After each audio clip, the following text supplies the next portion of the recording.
All right, hi you guys. Yes, it's the hood of an old truck, okay? I was asked to make a video on how I decide what to pick up and what to bring home. Specifically, how do you know which ones have crystals in the middle or whatnot? Okay, well, let me just show you what I look for then. How's that? Okay, that doesn't count. My daughter just went camping and brought that home, but we'll use that as an example of, anyways. Okay, so first of all, where I'm at, agates will follow like a specific shape and pattern and stuff. Okay, like for example, rounded on top, flat on the bottom. Okay, not all of them are like that, but most of them will have that flat surface. This is a classic example of a great one. This will form a heart when you cut it open and put it, side to side. Again, flat. Okay. These are river rocks. Okay. Right here, these are just normal everyday rocks, pieces of granite broken down, rolling down the hill. Okay. You can see the difference in the shapes. Okay. I think personally, it's not just the shape; it's the crust of it. It's the outside. You can already see this one peeling off a little bit. Okay, it's that's what I look for too. Is not just the shape and everything, but if you really don't know, I'm not doing a great job of speaking, you guys. I'm sorry. I'm not normally a speaker. Anyways, let me digress. Let's start with thunder eggs and go that way. Yeah. Okay, so these are thunder eggs from Sucker Creek, Oregon, just right down. I'm on the border of Idaho and Oregon. Okay, they're known for great sucker eggs. They grow in the rhyolite ash layer. And that's the difference between a thunder egg and a geode. Geodes can grow in various rocks, including limestone and volcanic rock. Thunder eggs are generally, I think specifically, rhyolite ash. That's where you'll find. While you can get hollow thunder eggs, they're not very common. Mostly they're solid and they're filled with agates and jaspers and stuff. Not always. There's one. You can tell it looks like the other, sort of. Okay. Look at the difference in color now. Okay, these are from the rhyolite ash layer. This one's not. Okay, so you're not going to have all the yummy goodness that some of these are going to have in there. And I can tell you already it's going to have stuff in there, because if you turn it over and look, you can already see it right in here. Okay, that's how you tell. Is you just look over the rock and you just see if you can see any inclusions of any kind. I already know there's something in there because I can see it plain as day. That little strip of agate right there, okay? On that one. And on this one, it's the same thing, okay? You can see it right there.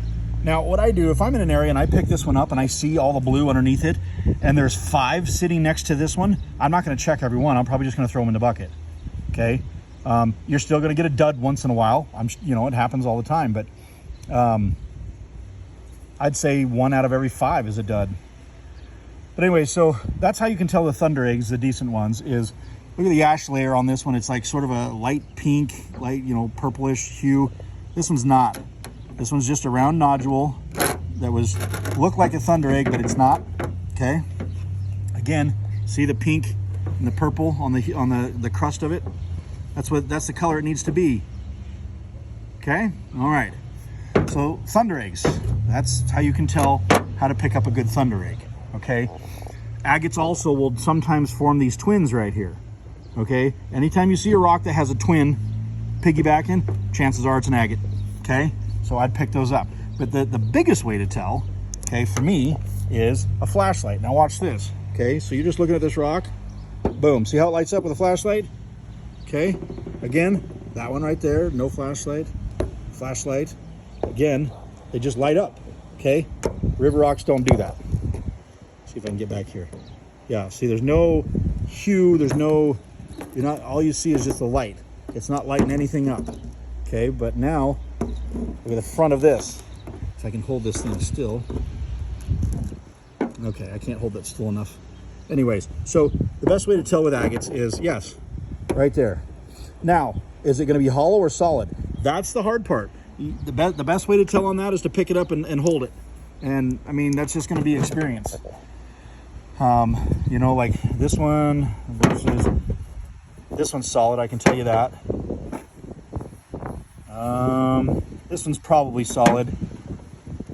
This could be, yeah, this is solid. I think most of these are going to be solid. There could be some little pockets of druzy in there. I don't know. But I mostly, I don't really go for the geodes per se. I go for the agates, nodules, and the thunder eggs. And so that's the best way to tell, really, is just, I don't know.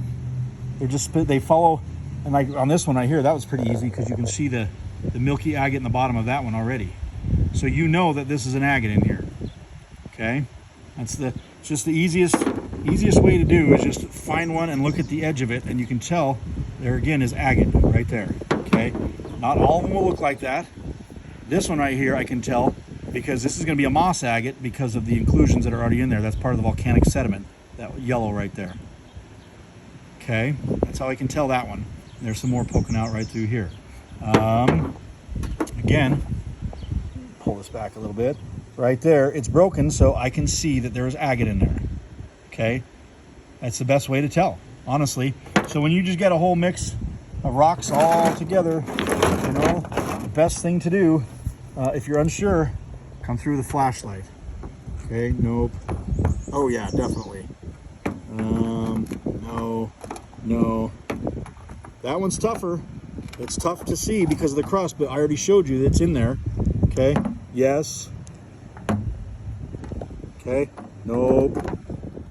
And yes, this one doesn't light up because of all the moss inclusions in there. Okay, all the ashy stuff that's in there. There is in there, and I'll pick it up and we'll see if we can see some agate in just a second. But there you go. Okay, that is the best way to tell if you're looking for an agate. That might be a moss too, because I only see agate in the front, and then when it disappears like that, it could be moss in the back. But again, this is just a piece of quartz that my daughter just brought back from camping, and see how it doesn't do anything? It doesn't light up.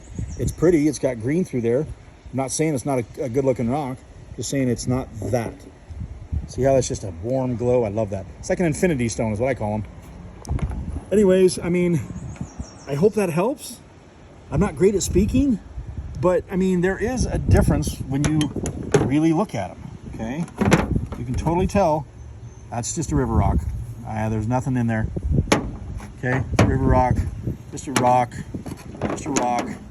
and just a rock. There's some quartz in there. That's not agate, it's quartz. So that's gonna go over here with that quartzy one, okay? Or just do that, okay? So that just leaves us with agates and thunder eggs.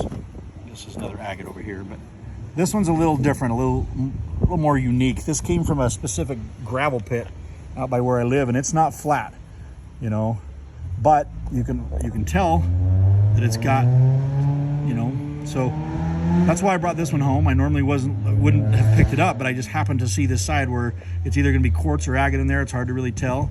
It's heavy like it's agate. But again, it doesn't really look like the rest of them. But see how it is sort of rounded? They're mostly going to follow that rounding pattern. So, all right, I mean, I hope this helps. If it doesn't, I'm sorry. I'll just keep showing you pretty rocks. Okay. All right, you guys. Okay, bye.